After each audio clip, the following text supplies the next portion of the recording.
Pessoal, vamos ao nosso giro pela política. Vamos falar sobre a virada de Bolsonaro no Sudeste. Por que o PT quis censurar a pesquisa na Bahia? Se a pesquisa era boa, tem uma explicação. A agência de checagem que não conseguiu médicos para desmentir uma coisa e mesmo assim disse que era falsa. E a cola do Lula no Jornal Nacional. Rapaz, que vergonha isso, hein?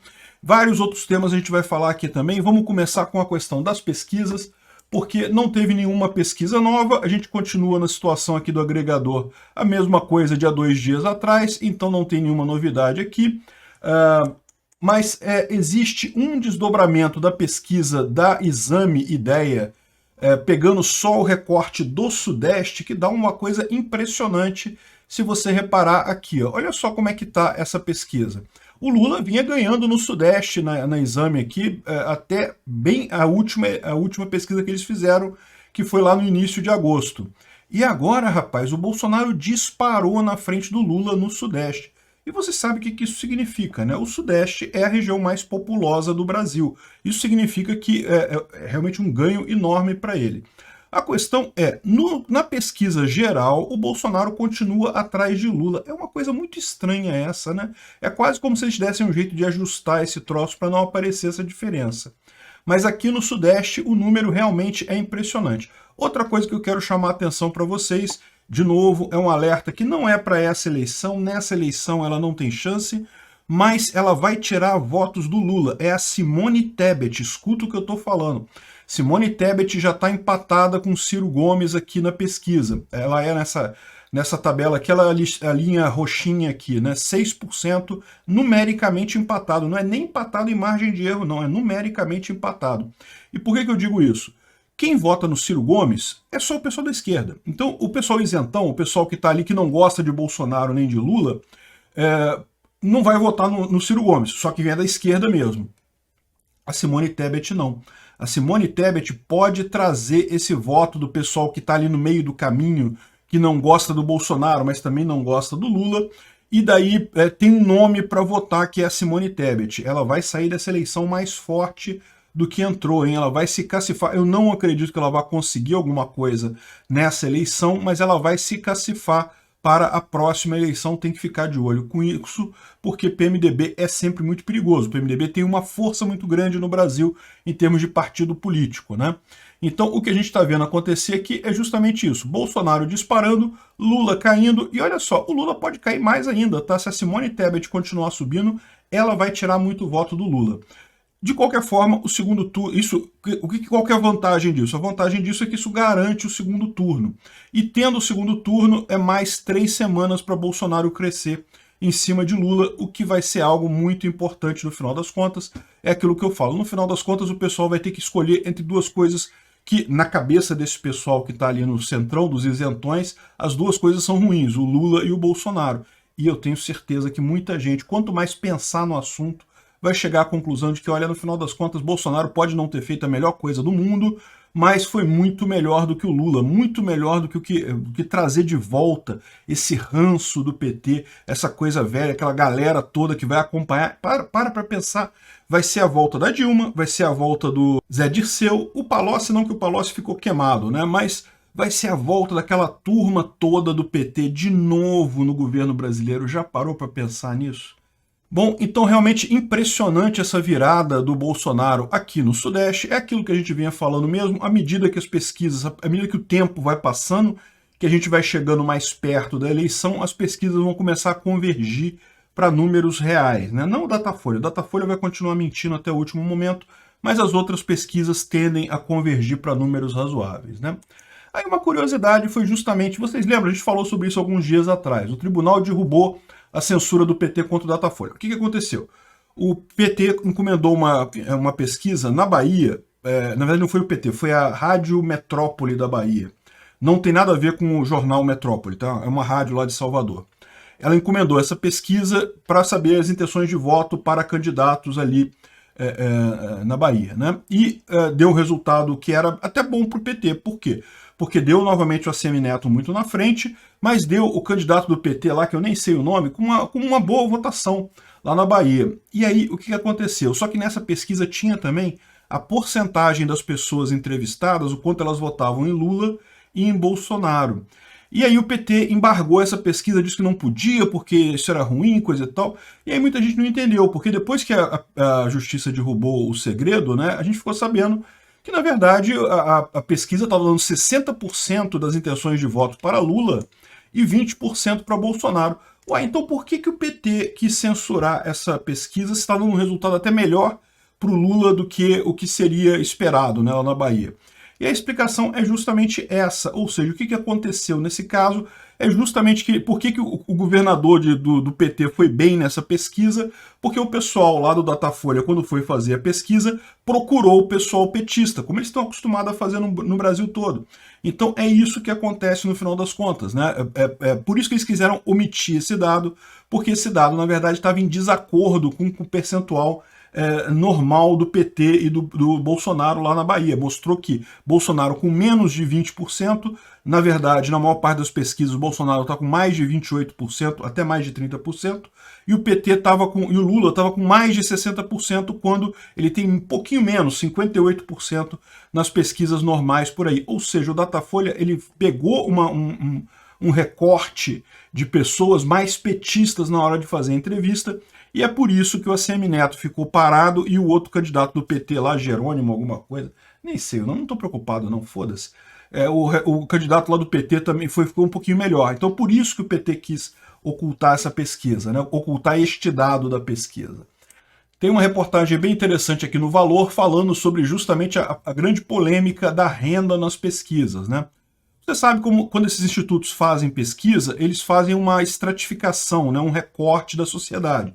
Tipo, no Brasil tem 52% de mulheres e 48% de homens, então eles têm que entrevistar, né, para fazer a pesquisa, tem que entrevistar 52% de mulheres e 48% de homens, ou pelo menos o valor mais próximo possível. E da mesma forma, raça, então, né, pela cor da pessoa, e também a questão de faixa de renda. Se o Brasil tem 30% de pobres, por exemplo, que ganham até 2 salários mínimos, 30% dos entrevistados tem que ser isso daí. Então, esse tipo de estratificação é feito, e isso é importante numa pesquisa, para você garantir que você está realmente pegando informações de toda a sociedade, você não está privilegiando um grupo sobre outro, né? Isso é feito em todas as pesquisas. Mas qual que é o problema? O problema é que, por exemplo, em alguns institutos de pesquisa, como o Datafolha, eles consideram até 2 salários mínimos 41%. No IPESP, considera 36%. No IDEA, 35%. Da Quaest, 25%. Ué, como é que pode, então? Afinal, quantas pessoas no Brasil ganham até 2 salários mínimos? E o grande problema é esse, que esse recorte é um recorte complicado, porque isso varia de estado para estado. Veja, ganhar 2 salários mínimos em São Paulo, na cidade de São Paulo, a pessoa é pobre, ela não tem nada, não consegue comprar nada com 2 salários mínimos em São Paulo. Por outro lado, no interior do Nordeste, quem ganha 2 salários mínimos é rico, porque em muitas cidades do interior do Nordeste, a maior parte das pessoas vive de Auxílio Brasil, que dá só R$600, não dá nem um salário, então quem ganha 2 salários é rico. Então, assim, existe uma questão nisso daí, que esse tipo de recorte é complicado de fazer, né? E no final das contas acaba sendo uma coisa muito fluida. E é por isso que você tem tanta divergência entre institutos. E aí o cara fala assim, não, porque aí dá uma divergência, mas no final das contas não muda a tendência geral. Olha só. É aquilo que eu falo, realmente não muda. Tanto que você vê que Bolsonaro está subindo em vários institutos, mesmo aqueles em que ele aparece muito lá abaixo de Lula. Mas o fato é, se o instituto quiser pegar pesado, quiser mudar esses números para ter o resultado que ele quiser, ele consegue. E é isso que a gente está falando que o Datafolha está fazendo. Os outros institutos estão com números mais próximos da realidade. Por que o Datafolha está jogando o número de até 2 salários mínimos lá para cima? Porque ele sabe que isso favorece o Lula, isso dá mais número para o Lula. Na real, quando for chegar no dia da eleição, vai ter outro número, mas né, aí o pessoal até lá inventa outra coisa. O Datafolha já errou tanta eleição no passado que não faz nem diferença errar mais uma, né? Enfim, isso mostra o que eu falo sempre. O pessoal, eles conseguem fazer esse ajuste de pesquisa sem precisar fazer coisas totalmente irregulares, sem precisar sair correndo atrás de gente ou entrevistando pessoas no presídio, nem precisa fazer isso. Só nesses ajustes de percentual de cada tipo da entrevista eles já conseguem ajustar isso daí, né? Mas eu concordo, não muda a figura geral. De fato, Bolsonaro está subindo e Lula está estagnado ou caindo. Uma outra coisa aqui que eu fico impressionado com essas agências de checagem de fato, como é que o pessoal não consegue, cara, olha só, isso aqui, sabe o que que é? Aos fatos, a gente conhece, a agência totalmente esquerdista, é da Folha de São Paulo, inclusive, e ela diz aqui, ó, é falso, estudo de Harvard comprovou que hidroxicloroquina é eficaz contra a Covid-19. É lógico que isso não é falso, é lógico que isso é verdadeiro. Mas você acha que esse pessoal da esquerda ia aceitar esse tipo de coisa? Não, eles têm que achar alguém para dizer que é falso. Aí, o mais surpreendente é o seguinte, que foi que eles acham, quem que eles trouxeram de especialista para dizer que essa pesquisa é ruim, pegou dados ruins e coisa e tal? O que você imaginaria? Um médico infectologista, né? Um médico infectologista seria o recomendado para né, dizer se realmente foi uma pesquisa ruim ou foi bem feita e coisa e tal. Eles não conseguiram nenhum. Sabe por que eu sei que eles não conseguiram nenhum? Porque, olha só, eles trouxeram o Leandro Tessler, que é professor de física da Unicamp, professor de física de federal, e trouxeram quem mais aqui? Ayrton Pereira da Silva, que é biólogo da UF, outro professor de federal, ou seja, nenhum médico, nenhum infectologista, ninguém com credencial para realmente avaliar se o estudo é bom ou ruim. No final das contas, o único infectologista que deu opinião foi o professor de bioestatística e pneumologia Miguel Hernan, que é um dos que escreveu o estudo, e falou, não, o estudo é bom, a gente pegou os melhores dados que tem nessa área, o estudo é confiável, é válido, né? Então, aqui eles estão falando que a Reuters, o professor disse, não sei o que lá, que não há essa baixa qualidade que os professores daqui, que não são professores de epidemiologia, um professor de física e um professor de biologia. Ou seja, esse pessoal, eles não conseguem um médico para desmentir o estudo da cloroquina. É o que a gente fala. E aí você vê aqueles patetas dizendo, ai, que o doutor Musi vai num podcast com o Bolsonaro, como pode um médico com alguém que é contra remédio? Olha como é que esse pessoal não consegue um médico, os médicos todos estão do lado do Bolsonaro. Quer dizer, nessa questão, pelo menos, estão do lado do Bolsonaro, concordam que havia sim vantagem em usar, e no mínimo deveria ficar a critério do médico, se você não tem comprovação, o médico decide se o risco vale o benefício em cada caso. É a melhor situação sempre. Agora, os caras aqui, eles querem ter uma declaração de que é falso, que o estudo não presta, que é ruim, não sei o que lá, mas não conseguem um único médico para dizer isso. Eles têm que procurar biólogo, físico, pessoa que não é da área, para dizer que o estudo é ruim, que não pode, que não sei o que lá e não sei o que lá. Olha que absurdo esse tipo de coisa, né? Bom, esse daqui é muito engraçado, o que eles pegaram aqui, ó, durante a entrevista do Lula, né? Olha aí, Dinei, as perguntas é tudo marcadas. Deixa eu apagar a voz do cara para eu poder falar aqui. Mas o Bolsonaro está fazendo a pesquisa. Aquela primeira pergunta que ele fez, logo no início, sobre corrupção. E aqui, em algum momento, lá, vocês viram aqui passando a folha lá? Olha lá, a folha de papel passando aqui. Alguém chegou na mesa e jogou uma folha de papel para o Lula com a observação, com alguma coisa para ele dizer ali. E mais do que isso, se você olhar o Lula, ele fica olhando para... Olha lá, ele dá uma olhada na folha lá, ele lê o que está escrito ali na folha, né? Alguma coisa que mostraram ali, para avisaram a ele, alguma coisa ali, jogaram, caramba, com cola, meu amigo, com toda a facilidade que o pessoal deu pro Lula, alguém foi lá e jogou papelzinho para ele. Eu vou te falar um negócio, né? Não chega nem a ser alguma coisa muito impressionante, a gente imaginava que seria isso. Olha lá, ele lendo, tá vendo ele olhando, ele papelzinho, sim, tô vendo. E foi lá respondendo, lendo o papelzinho que foi jogado para ele. Realmente impressionante o nível de colaboração. Diz que o Chico Pinheiro, vocês conhecem o Chico Pinheiro, já foi jornalista da Globo durante muito tempo, agora acho que está aposentado, ou não sei, de repente é jornalista da Globo ainda, não sei como é que está ele, muito tempo que eu não vejo o Globo, mas parece que o Chico Pinheiro, que é lulista fanático, ensaiou com o Lula antes, fez todo o roteiro com o Lula, explicou tudo, falou para ele que ele tinha que olhar para a câmera, não sei o que lá, para você ver como é que estão pegando molha com molusco, né? Mas estão fazendo isso porque estão desesperados, gente. Fica preocupado com isso não, porra. E aí está aqui a grande questão, né? Bolsonaro vai ou não vai no debate? Porque tem gente dizendo que ele não vai no debate, o debate é amanhã, é domingo agora. E tem gente dizendo que ele vai. Aí ele foi aqui na Jovem Pan e falou, não, eu vou. Vou no debate no domingo, vou ser fuzilado, mas vou no debate. E aquilo que eu falei para vocês ontem, quando saiu a notícia de que ele não iria no debate, eu falei para vocês que não, isso daí, assim, eu acho que é uma oportunidade que ele tem de falar com pessoas de fora da bolha bolsonarista. Acho que seria uma coisa boa ele ir. Ele costuma falar bem, ele se comunica bem com as pessoas, então eu acho que ele deve sim ir ao debate. Eu achava que seria bom, mas é aquilo que eu falei ontem também, né?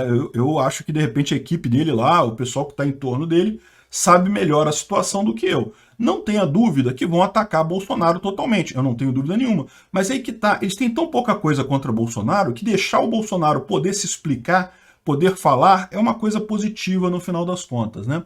Vamos ver como é que vai ser esse debate. Conforme for, eu abro uma live aqui também no Rumble para a gente ver esse debate amanhã. É na Band, não é na Globo.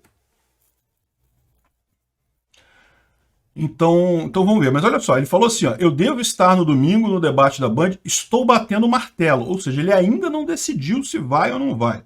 Se ele não for, eu não vou ver o debate para perder meu tempo com isso. Mas vamos ver como é que vai ser isso daqui, se vai ser confirmado ou não, né? E aí, uma outra coisa curiosa que o pessoal do Brasil 247 colocou aqui, alto escalão das Forças Armadas informa a campanha de Lula que Bolsonaro ficará sozinho se tentar o golpe. Não avisaram nada isso para Lula. Você acha que ia avisar uma coisa dessa para Lula? O que eles falaram foi, quem ganhar a eleição vai assumir, não tem essa não. E se a eleição for limpa, se realmente estiver tudo certinho, o pessoal votou, ganhou, quem ganhou assume, não tem essa não. Eu tenho certeza que as Forças Armadas têm essa visão.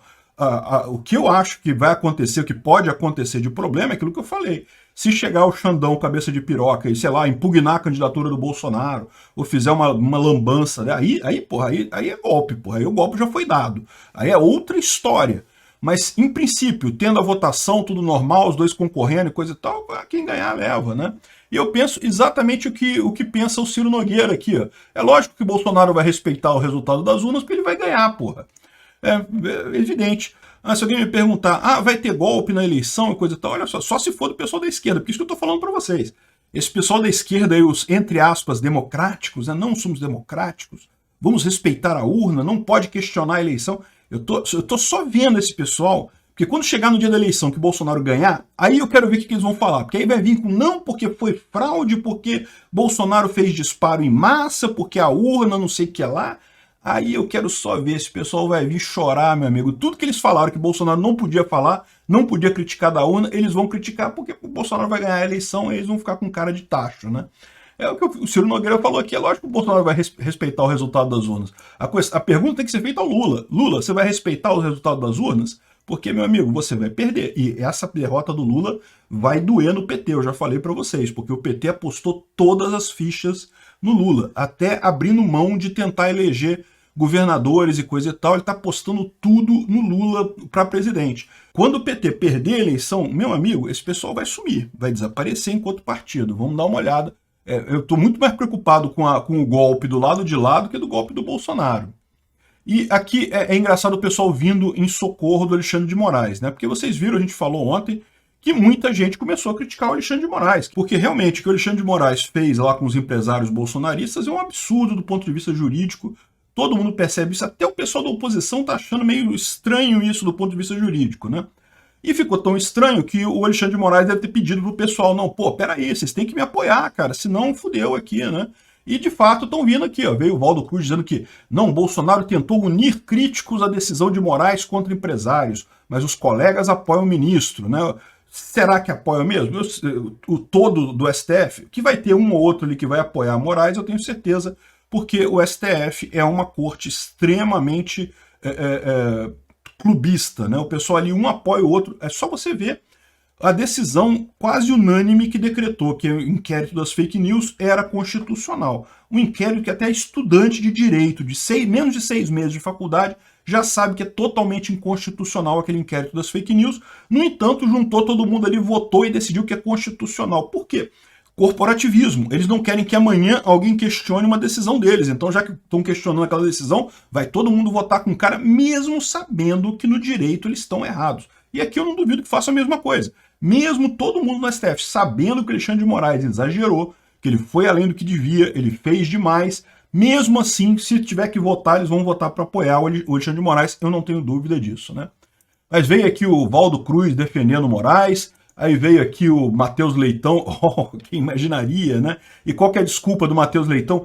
Não, ele foi meio truculento mesmo, mas tem que pensar o que está em jogo, a volta da ditadura e não sei o que lá. É exatamente isso que ele fala aqui, olha só. Não, porque temos que ver, porque está em voga um discurso golpista e não sei o que lá, e tem que tomar cuidado com isso, então vale a pena, a decisão dele foi correta porque foi dura, mas só porque o outro lado está fazendo golpe. Sendo que, cadê o golpe do Bolsonaro? Não tem golpe nenhum, não tem nada aí, né?